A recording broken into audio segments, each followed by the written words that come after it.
ജാങ്കോ, നീ അറിഞ്ഞ ഞാൻ പെട്ടു. നീ തീർന്നടാ, നീ തീർന്നു. എന്തോ ഞാൻ എന്താ പറഞ്ഞു? അതിന് തന്നാരും വിളിച്ചില്ല. എല്ലാത്തിനും കാണിച്ചു തരാം. Hi friends, welcome back to my channel. എൻ്റെ പുതിയൊരു വീഡിയോയിലേക്ക് എല്ലാവർക്കും സ്വാഗതം. അപ്പോൾ ഈ ആഴ്ച ഞങ്ങൾ പോയത് കത്തീഫിലേക്കാണ് കേട്ടോ.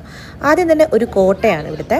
അവിടെ നിന്ന് പ്രത്യേകിച്ചൊന്നും കാണാനില്ലാത്തതുകൊണ്ട് നേരെ ഞങ്ങൾ പോയത് ബേർഡ് റിസർവിലേക്കായിരുന്നു. അവിടെ പിന്നെ ഇഷ്ടംപോലെ കാണാനുണ്ടായിരുന്നു. സംഗതി ഒരു ചെറിയ സ്പോട്ടാണെങ്കിലും അവിടെ കുറേ പക്ഷികളുണ്ടായിരുന്നു. ഒരു റാബിറ്റ് ഉണ്ടായിരുന്നു, ഒന്നല്ല കേട്ടോ, ഒരു 3-4 റാബിറ്റ് ഉണ്ടായിരുന്നു. പിന്നെ ആമയുണ്ടായിരുന്നു. അപ്പിക്കുട്ടൻ എന്താ ഈ റാബിറ്റിനെ എടുത്തുകൊണ്ട് നടക്കണുണ്ടോ? ഞാൻ ശരിക്കും ഞെട്ടിപ്പോയിട്ടോ. അവൻ ഞെക്കി അതിനെ കൊല്ലൂ എന്ന് എനിക്ക് പേടിയുണ്ടായിരുന്നു. കാരണം അമ്മാതിരി മുറുക്കിയാണ് അവൻ എന്നെ പിടിച്ചിരുന്നത്. പിന്നെ പയ്യെ അവൻ അതിൻ്റെ താഴെ വെക്കുകയും ചെയ്തു. പക്ഷേ ഇച്ചിരി കഴിഞ്ഞ ഉടനെ വീണ്ടും അവൻ അതിനെ വേണമെന്ന് പറഞ്ഞ് വാശി പിടിച്ച് അതുമായിട്ട് അഭിമൻ ഒരു സൈഡിലേക്ക് അങ്ങോട്ട് ഒതുങ്ങി. നിങ്ങൾ ഈ ആമയെ ശ്രദ്ധിച്ചോ? കാണുന്ന പോലല്ല കേട്ടോ, ഭയങ്കര വെയിറ്റ് ആട്ടോ ഇതിന്. പക്ഷേ ഇതിനെ കൊണ്ട് ആർക്കും ഒരു ശല്യമില്ല. അതിങ്ങനെ നടന്ന് അവിടെ ഇവിടെയൊക്കെ കറങ്ങിയടിച്ച് നടക്കും. അതിന് കൊടുക്കാൻ കുറച്ച് ഇലകൾ അവിടെ വെച്ചിട്ടുണ്ട്. ഇതിന് മാത്രമല്ല, ഒരു ആടുണ്ടായിരുന്നു, ഒരു കുഞ്ഞാട്. അതിനും കൊടുക്കുന്നത് ആ ഇലയാട്ടോ.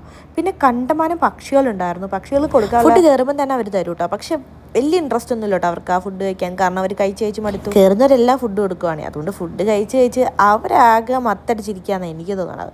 അങ്ങനെ അതിന് പുറത്തേക്ക് ഇറങ്ങി കഴിയുമ്പോഴാണ് ഇതാ ഈ 3-4 പക്ഷികൾ. എൻ്റെ പൊന്നോ, എനിക്ക് ഭയങ്കര പേടിയായിരുന്നു കേട്ടോ ഇതിനെയൊക്കെ. പിന്നെ എല്ലാവരും എടുക്കുന്നുണ്ടപ്പോൾ ഒരു ആഗ്രഹം, ഒരു ഫോട്ടോ എടുക്കണമെന്ന് അതിനെ വെച്ചിട്ട് അതിൻ്റെ ഒരു ആഗ്രഹത്തിന് നിന്നതാണ്. പക്ഷെ ഒരു രക്ഷയില്ല കേട്ടോ, ഞാൻ പേടിച്ചോടി. അത് കഴിഞ്ഞ് നേരെ കത്തീഫിലുള്ള ഫിഷ് മാർക്കറ്റിലേക്ക്. ഇതിൻ്റെ വിശദമായിട്ടുള്ള വീഡിയോ എൻ്റെ ചാനലിൽ അപ്ലോഡ് ചെയ്തിട്ടുണ്ട്. കാണാത്തൊരു കാണണം കേട്ടോ. അപ്പോൾ അടുത്ത വീഡിയോയിൽ കാണുന്നതുവരെ ടാറ്റ ബൈ.